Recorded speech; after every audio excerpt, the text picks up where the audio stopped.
You ever hear words so mean they feel like they crawl up under your skin and live there for years? Get out of my house. I don't need a sick daughter. That's what her daddy told her. Then he shoved her into an October storm and locked the door. Now, sugar, when Mama June says her, for this story, Mama's gonna step into that girl's shoes so you can feel every raindrop with her. So when you hear I, just know I'm walking the road right alongside this child who lived it. A letter on the table. My name's Sherry Walls. I'm 28 years old, sitting in my little Boston apartment, watching the rain crawl down the window like it's got somewhere important to be. There's a letter on my kitchen table. Cheap nursing home stationery, shaky handwriting.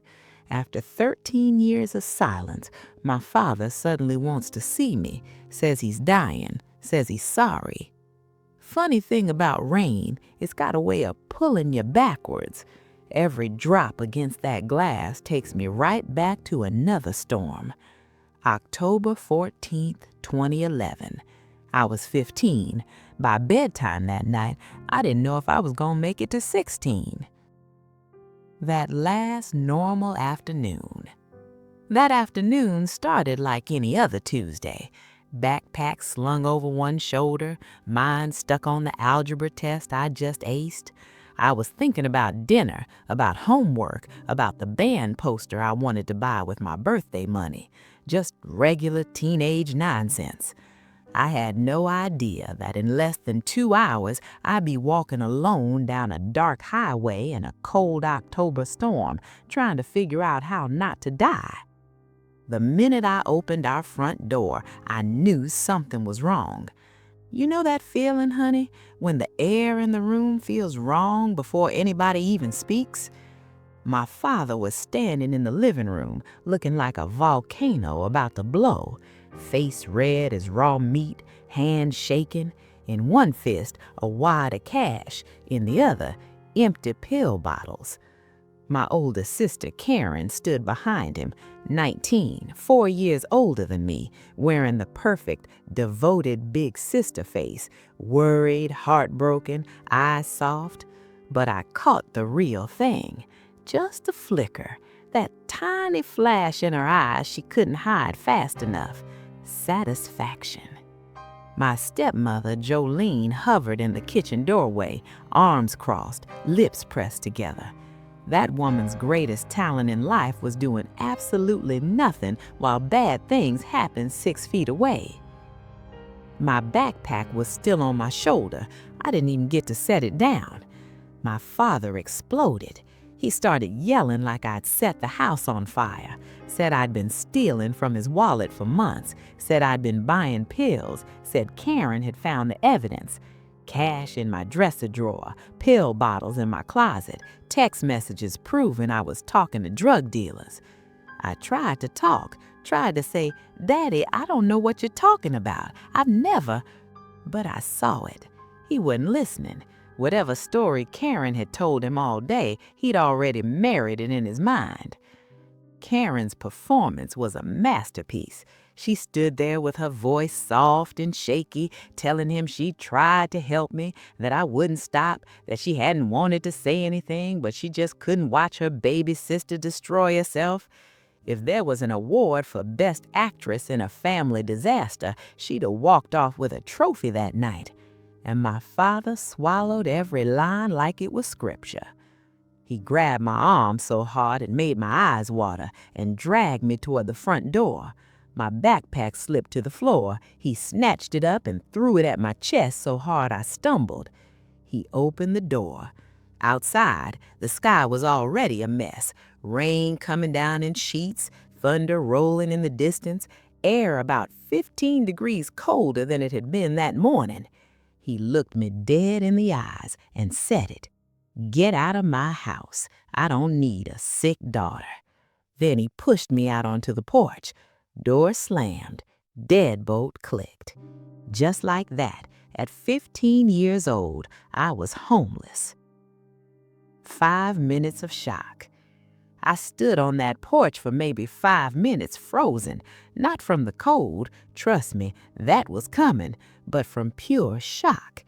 I kept waiting for the door to open again, for someone to say, "All right, enough, come back in, we overreacted." Nobody came. My phone was sitting on my bedroom desk. I wasn't allowed to grab anything except what I had on my back. What I had was textbooks, some notebooks, a half-eaten granola bar, and absolutely nothing useful for surviving a stormy night outside. No coat, no umbrella, no money, no phone. It was 2011. Payphones still existed in the wild somewhere, but what 15-year-old carries quarters? I'd spent my allowance on band posters and lip gloss. Priorities. Straight A student, 0-star survival skills.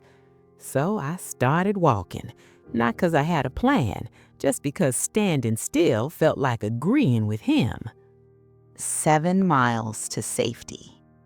My body knew where to go even if my brain was numb. Grandma Dorothy's house. My mom's mama. The only person in this world who'd ever looked at me like I was more than some problem to manage. She lives 7 miles away. 7 miles doesn't sound like much when you're inside a warm car with the heat on and the radio playing, but try it in canvas sneakers, no coat, in a cold October rain with the wind cutting through you like knives. I hit Route 9. 2-lane highway, slick and dark. Cars whooshed by spraying dirty water. Nobody slowed down.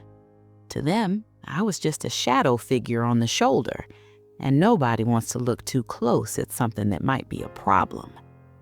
After the first mile, my clothes were soaked clear through. After the second, I couldn't feel my fingers. After the third, my teeth were chattering so hard I thought they might crack. But I kept putting one foot in front of the other. What else was I going to do?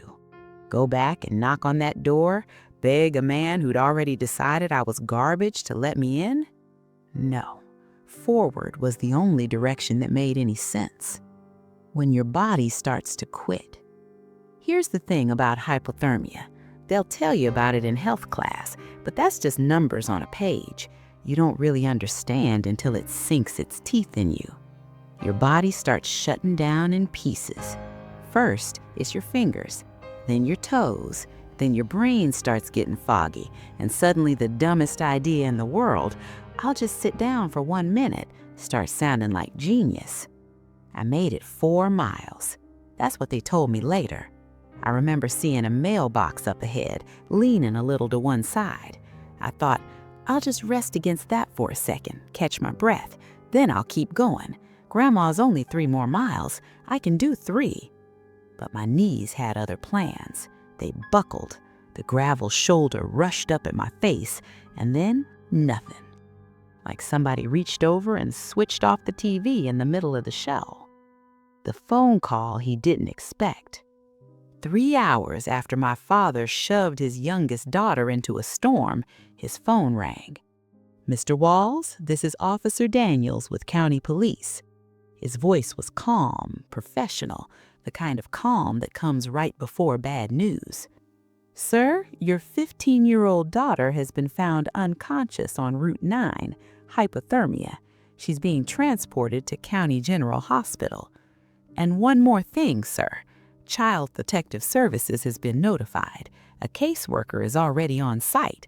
We're going to need you to come down here and bring whatever evidence you have." They told me later that my father's face went white, like all the blood drained out at once, like a man watching his own life crumble in slow motion. Karen was standing right next to him when he got that call, and for just a second, just a heartbeat, her perfect sad sister mask slipped, and it was back, neat as ever. But see, there's something important about that night, something my sister could never have planned for. The woman who found me on the side of that road, she wasn't just any driver heading home. Her name was Gloria Hensley, and Gloria had spent 35 years working for Child Protective Services. She knew exactly what she was looking at when her headlights hit a teenage girl, unconscious, soaked, with no coat and no phone, and no one looking for her. Gloria wasn't about to let it slide. My father thought he'd taken out the trash that night, but what he really did was light a fuse, and he had no idea what was about to blow up. Waking up to a stranger who believed me. I don't remember the ambulance, don't remember the siren. The next clear memory I've got is waking up under fluorescent lights that hummed like flies. The room smelled like disinfectant and old floor wax. Scratchy hospital blanket tucked up under my chin like I was something fragile instead of something disposable. Beside my bed sat a woman with silver hair pulled back in a bun, greasing eyes on her nose, paperback closed in her lap. She looked like somebody's grandma who keeps tissues and hard candy in her purse. But her eyes were sharp, taking everything in. "Finally," she said when I blinked at her, "there she is." She handed me a styrofoam cup. "This coffee is terrible, but it's warm." I actually laughed, just a little. Felt strange and broken, but it was a laugh. "My name's Gloria. Now why don't you tell me why a 15-year-old girl was walking alone on Route 9 in a storm with no coat and no phone and no one looking for her?" So I told her everything. The fake evidence, the screaming, the pills I'd never seen, the cash I'd never touched, the way Karen had been quietly sabotaging me for years. Things I'd never said out loud because every time I tried, somebody told me I was jealous, dramatic, difficult. Gloria listened, didn't interrupt, didn't roll her eyes, didn't say, "Now I'm sure your sister meant well." When she finished, she sat there for a moment, letting the silence settle. Then she said 7 words that changed my life. "I believe you, and I'm going to help you prove it." The story will continue in the same voice and format, picking up right after Gloria says she believes Sherry. How we got here. To really understand why that night happened, you gotta know what came before it. Betrayals like that don't come out of nowhere. They grow. My mother, Patricia, died in 2006, cancer. One day we had a mom who made pancakes on Sundays and braided my hair too tight for school pictures. The next we were standing in a hospital room listening to machines go flat. I was 10. Karen was 14. 2 girls, 1 wrecked man, and a house that felt way too big. My father collapsed in on himself like a star running out of fuel. He still went to work, still came home, but once he sat in that recliner, it was like he disappeared. The roof could have fallen in, and I'm not sure he would have noticed. So Karen stepped up. At 14, she started cooking dinner, signing permission slips, getting me to school, paying bills online. She became the responsible one, the grown one, the daughter my father leaned on.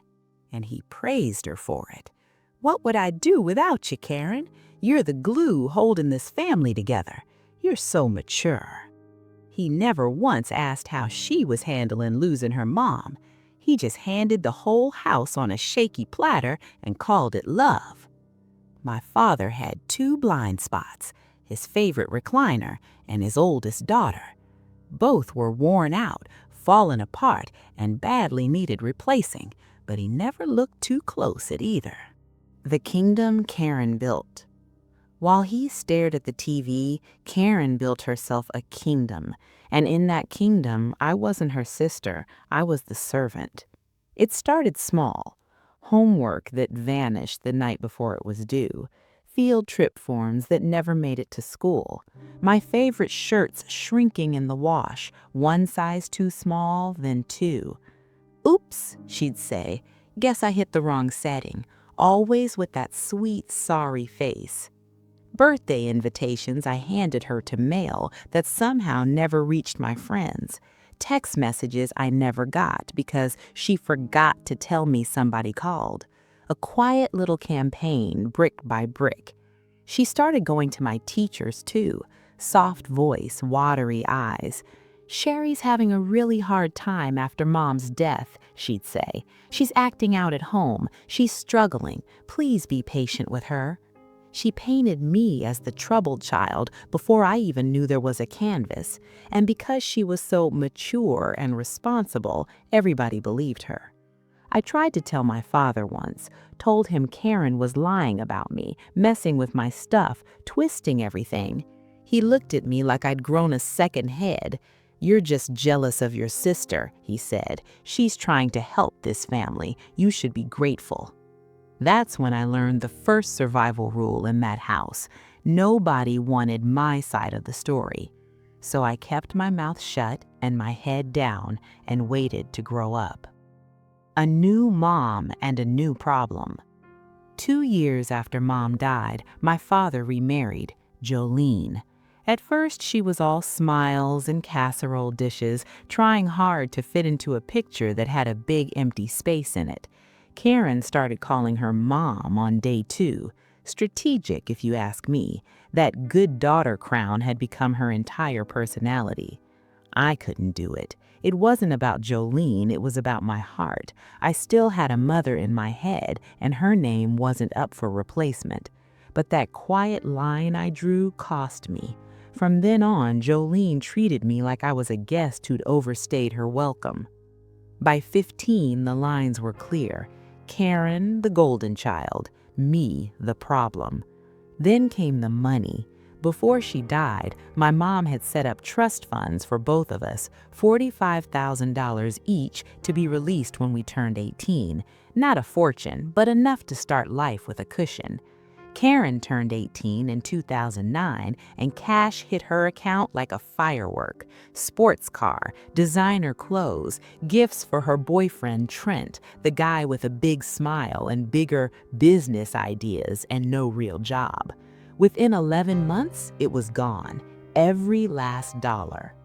My $45,000? Still sitting there, waiting for 2014, unless something happened to me first. Mom's trust had a protection clause. If one of us was declared legally incompetent or institutionalized before 21, her share would be managed by a responsible family guardian until she recovered. Karen and Trent did the math. If I got sent to some facility for substance abuse, then someone would step up as guardian, someone responsible, someone like Karen.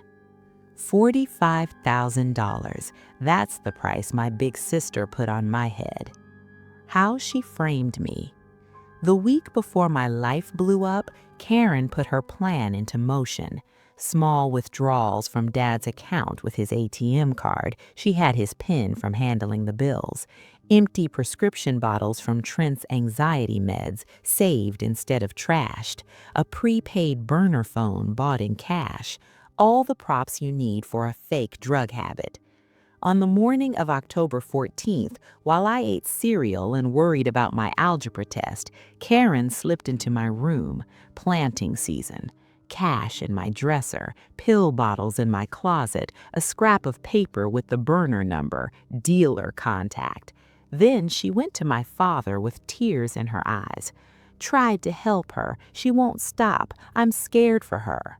By the time I walked through that front door at 3:30, my trial was already over. Verdict, guilty. Sentence, get out. And that's how I ended up on Route 9, walking through an October storm toward the only person I thought might still want me. But Karen made one mistake, one tiny miscalculation in her perfect little scheme. She didn't account for Miss Gloria. The investigation began. While I slept under those fluorescent lights, things were moving. The hospital, by law, had to call the police and CPS. Minor, alone, in dangerous conditions, that sets off every alarm in the book. Gloria wasn't on the clock anymore. She was technically retired, but she was right there, talking to the caseworker, Maria Santos, and those two women together, they were a storm of their own. Officer Daniels had already called my father. Now CPS wanted answers. Why was a 15-year-old walking alone in a storm? No coat, no phone? They told him to bring whatever evidence he had. That word evidence sounds real good until somebody who knows what they're doing actually looks at it. My father and Karen showed up about 10:21 that night. By then, I was sitting up in my hospital bed with an IV in my arm, Gloria in the chair beside me, Maria Santos by the window, and a uniformed officer leaning against the wall. They walked in expecting a scared girl ready to confess and beg. What they found was a panel. For the first time in my life, the playing field didn't tilt their way. Karen tried to run her usual script, concerned, devastated. We just don't know what to do with her anymore. But Maria's face stayed neutral, eyes sharp. 30 years in social work had given her a liar radar, and it was beeping loud. Then my grandmother arrived. Dorothy Reeves walks in. If you've ever seen a 5'2" grandmother storm into a room like she owns the building, you know the kind of entrance I'm talking about. Dorothy Reeves, 67, my mom's mama. Sensible shoes, sensible purse, absolutely no patience left for foolishness. I heard her before I saw her, the quick, sharp heel click down the hall. Then she swept into the room like a little silver hurricane. "That's my granddaughter," she announced. "What has this fool done now?" Didn't even look at my father when she said fool. We all knew who she meant. My father started in with his version, the pills, the cash, the evidence. Dorothy let him talk for maybe 30 seconds before she lifted her hand.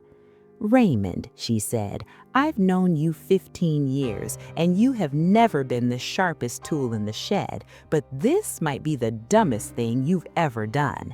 You threw a child into a storm based on pills that appeared out of nowhere, cash that magically showed up in her drawer. Did you even ask her side of the story?" He opened his mouth. Nothing came out. Dorothy nodded like she'd expected that. Here's the thing about my grandmother. She didn't just love me, she fought for me. That night, while I shivered under hospital blankets, Dorothy went to war. Emergency custody at midnight. Dorothy demanded an emergency custody hearing right then, near midnight. She called a family court judge who owed her a favor from way back. PTA years, bake sales, all those little threads that tie small-town people together. The hospital social worker laid out the facts like a clean tablecloth. Minor child expelled into dangerous weather with no coat or phone. No investigation of accusations. Child found unconscious with hypothermia. Evidence not yet reviewed by any professional. By 12:30 a.m., I had a new legal home. Emergency guardianship granted to Dorothy Reeves, effective immediately. My father ordered to have no contact until the investigation was complete. CPS would be talking to everybody, me, Karen, my father, Jolene, and they'd be looking real close at those pills and that cash. As we left the hospital, my father tried to reach for me, start some half-baked apology. Dorothy stepped between us like a bodyguard. "You don't get to talk to her," she said. "You had your chance to be her father. You threw it into a storm. Now we're leaving." She got me into her old Buick, tucked another blanket around me, even though the heater was blasting. "Grandma," I whispered, "I don't have any clothes. I don't have anything." She patted my hand, eyes fierce and soft at the same time. "Honey, you have me, and I have a Target card. Tomorrow we shop. Tonight you eat soup and sleep in a bed where nobody's gonna throw you out. Ever." That was the first night of my new life. Life with Grandma Dorothy. Grandma's house wasn't big. 2 bedrooms, 1 bath, a little kitchen that always smelt like coffee and something baking or burning. But it was safe. And more than that, It was mine. She had 3 rules: breakfast at 8, homework before TV, and no nonsense before her second cup of coffee. Honestly, best therapy I ever got. She enrolled me in a new school where nobody knew I was the troubled one. I made real friends, the kind who liked me, not the story about me. I started seeing a counselor, started pulling apart years of gaslighting and manipulation, learning which thoughts were mine and which were Karen's. Meanwhile, CPS and the law were doing their own kind of therapy on my family. One bank record, one security camera, one receipt at a time. 2 weeks later, Maria Santos called Grandma. "Mrs. Reeves," she said, "you might want to sit down. We've been going through the evidence Mr. Walls provided. The timeline doesn't add up, and we found some security footage that tells a very different story." Karen's perfect little script was about to catch fire. It started with that $800 drug money they'd found in my dresser. My father said I'd been skimming from his wallet for months. Maria checked the bank records. That $800 came from one ATM withdrawal on October 14th, the same day my father threw me out. Timestamp, 2:47 p.m. Location, First National Bank. Bank provided the security footage. Guess who was on camera? Not me. Karen, in her jacket, with her car, white sedan, dent in the bumper, parked clear as day in the background. At 2:47 p.m., I was sitting in 5th period chemistry asking my teacher a question about covalent bonds. Electronic attendance said so. 30 classmates could have said so too. You don't need to be a detective to see that picture. I couldn't have touched that ATM. Then they traced the pills. The bottles in my closet belonged to a prescription for Trent, the boyfriend. He'd conveniently reported them stolen 3 days after I was kicked out. If they were already in my room on the 14th, why wait till the 17th to tell the police? The answer glowed like a neon sign, because they weren't stolen, they were planted. Maria followed every breadcrumb. Security video from the convenience store where the burner phone was bought. Young woman, brown ponytail, athletic build, same white sedan with the dent in the lot. Karen thought she was brilliant. Turns out, if you're going to be a criminal mind, Sam, you actually have to be smart. The investigation and the court will move toward the father's guilt, Karen's exposure, Sherry's healing, and the nursing home letter in the present. When their lies hit the wall. Maria didn't stop at pills and ATM footage. She dug into my father's checkbook, too. 2 years' worth of checks, some small, 50 here, 100 there, but they added up. Nearly $18,000 siphoned off in his name to accounts connected to Trent's businesses. The signatures were close, but not quite right. Karen hadn't just framed me, she'd been robbing her own father blind. Grandma Dorothy wasn't about to let that slide. She called an old friend, a family lawyer named Leonard Vance, who'd known my mama since grade school. Leonard filed for permanent guardianship of me in Grandma's favor, locked down my trust fund so nobody could touch it, and filed civil papers against Karen for fraud and emotional damage. Meanwhile, life in my father's house turned sour. CPS interviews, police questions, finances laid bare. Jolene started sleeping in the guest room. Karen stayed angry, never sorry, just furious her plan was falling apart. Then the universe added its own twist. 1 month before our big hearing, Trent got himself arrested in Nevada. Federal marshals picked him up for running the same investment opportunities in 3 states. Over $400,000 stolen from folks who trusted him. Facing real prison time, his lawyer called the prosecutor and said the magic words, "My client is ready to cooperate." Trent sang. In 12 pages of written statement, he laid out everything. He said the plan to frame me for drugs was Karen's idea. He admitted he gave her the pill bottles.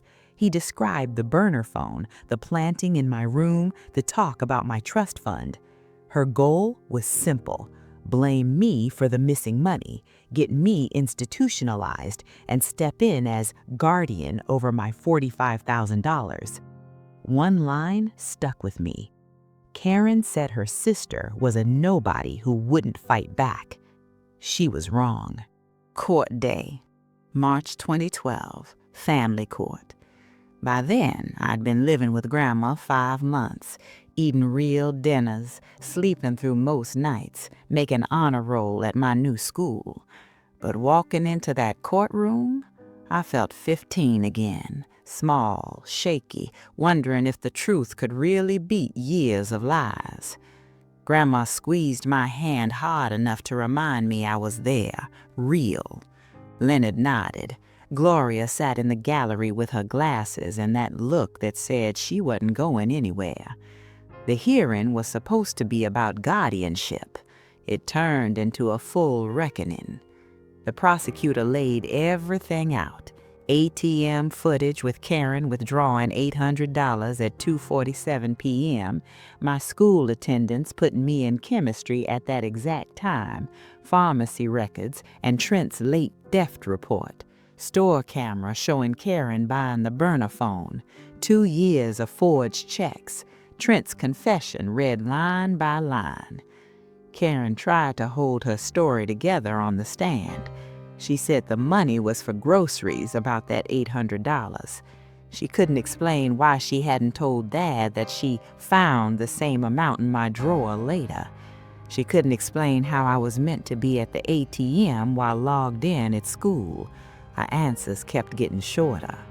Then Jolene had to testify. Her whole life strategy had been stay quiet, but under oath, silence was no longer an option. She admitted seeing Karen go into my room early that morning for a hair tie and come out empty-handed. She admitted overhearing Karen on the phone with Trent saying everything is in place and laughing 2 days before I was thrown out.